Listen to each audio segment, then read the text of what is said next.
अस्सलामु अलैकुम वरहमतुल्लाह। मोहम्मद अहसन ज़िला लिया से सवाल करते हैं कि मुहर्रमुल हराम शरीफ के दिनों में औरत कब्रिस्तान अपने वालिद या अपनी वालदा या अपने भाई की या अपने बेटे की कब्र पर जा सकती है या नहीं।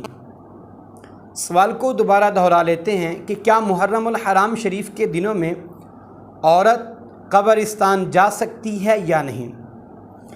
देखें अहसन भाई, इसका जवाब ये है कि चाहे मुहर्रमुल हराम शरीफ का महीना हो, इसके अलावा साल भर में कोई भी महीना कोई भी दिन हो, औरत का कब्रिस्तान के अंदर जाना जायज़ है। और उसके अंदर फुक़हाए कराम ने कुछ ऐसी शर्तें नकल की हैं, अगर वो उन शराइत की पाबंद होकर जाएगी तो फिर तो इसका जाना जायज़ भी है और अजर व सवाब भी है। अगर वो इन शर्तों को पसे पर्द डाल के फिर चली जाए और इन शर्तों को मद्देनज़र भी ना रखे तो फिर ऐसे ही चली जाएगी, तो फिर ये औरत गुनाहगार होगी। इससे पहले शर्तें बता देता हूँ। वो शर्त ये है कि जब औरत कब्रिस्तान के अंदर जाए तो बमाए पर्दा जाए। दूसरी बात, उसको ये भी इत्मीनान हो कि मैं वहाँ जाके इतना ज़्यादा ज़ोर से रोऊंगी भी नहीं और सीना को भी नहीं करूंगी और अपने सीने पे हाथ भी नहीं मारूंगी, अपने बाल भी नहीं खींचूंगी, अपने कपड़े भी नहीं फाड़ूंगी।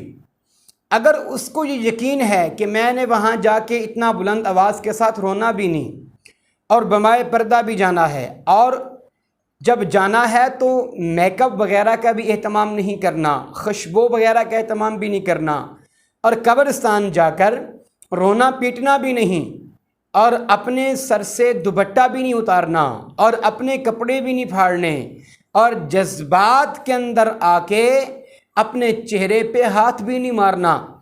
अगर ये शर्तें हैं और फिर उसके बाद उसको ये भी उम्मीद हो कि जब मैं कब्रिस्तान जाऊंगी तो वहाँ किसी किस्म का फितना नहीं होगा, ना ही रास्ते में और ना ही कब्रिस्तान, यानी रास्ते के अंदर कहीं ऐसे नौजवान खड़े हों जिनसे फितने का खौफ हो, या कब्रिस्तान पहुंचूंगी तो वहाँ नौजवान होंगे और उनसे फितने का खौफ हो, तो फिर भी इसने नहीं जाना। अगर ये तमाम शर्तें उसके अंदर पाई जाएं तो फिर औरत का कब्रिस्तान जाना सुन्नत है और अजर व सवाब भी है, वो जा सकती है। मुहर्रमुल हराम शरीफ के दिन हो या इसके अलावा साल भर में किसी दिन में भी वो औरत कब्रिस्तान जा सकती है। अब इस पर ये जो दलील है जो मैं कह रहा हूँ कि उसका जाना सुन्नत है, वो दलील ये मैं आप हज़रात के सामने पेश कर देता हूँ। लेकिन इससे पहली बात कि इन तमाम शर्तों को वो याद रखे कि अपने लिबास का, अपने पर्दे का, और वहाँ जाके रोना पीटना और वहाँ किसी किस्म के फितने का खौफ होना, अगर ये तमाम चीज़ें नहीं हैं तो फिर उसका जाना जायज़ है। अगर इन चीज़ों में से कोई एक चीज़ भी है तो फिर उसका जाना हराम है। अब जो इसका जाना अजर व सवाब बनता है उसकी दलील ये है, सियाह सित्ता की मुस्तनद किताब है जामिअ तिर्मिज़ी शरीफ के अंदर हदीस मौजूद है, और इसके अलावा मिशकात शरीफ के अंदर भी हदीस मौजूद है। हज़रत सैयदा तय्यबा ताहिरा हज़रत आयशा रज़ियल्लाहु ताला अन्हा आप जब हज के लिए मक्का मुअज़्ज़मा तशरीफ़ ले गईं तो आप अपने प्यारे भाई सैयदना हज़रत अब्दुर्रहमान रज़ियल्लाहु ताला अन्हो के मज़ार शरीफ पर भी तशरीफ़ ले गई, वहाँ अपने भाई की कब्र पर भी गई। ये एक रिवायत। दूसरी रिवायत अहयाउल उलूम के अंदर और शरह सदूर के अंदर भी मौजूद है। सैयदना हज़रत इमाम जाफ़र सादिक रज़ी अल्लाह ताला अन्हु अपने वालिद से रिवायत करते हैं, फरमाते हैं कि सैयदा हज़रत फ़ातिमा ज़हरा रज़ी अल्लाह ताला अन्हा, हमारे नबी पाक की प्यारी बेटी, ये अपने प्यारे चाचा जान सैयदना हज़रत अमीर हमज़ा रज़ियल्लाहु ताला अन्हु, यानी ये मुस्तफ़ा करीम अलैहिस्सलाम के प्यारे चाचा जान थे, ये अपने प्यारे अब्बा जान के चाचा जान की मज़ार शरीफ सैयदना हज़रत अमीर हमज़ा की मज़ार पर हाज़िरी देती और वहाँ जाके बैठती और वहाँ जाके अपनी आँखों से आंसू भी बहाती।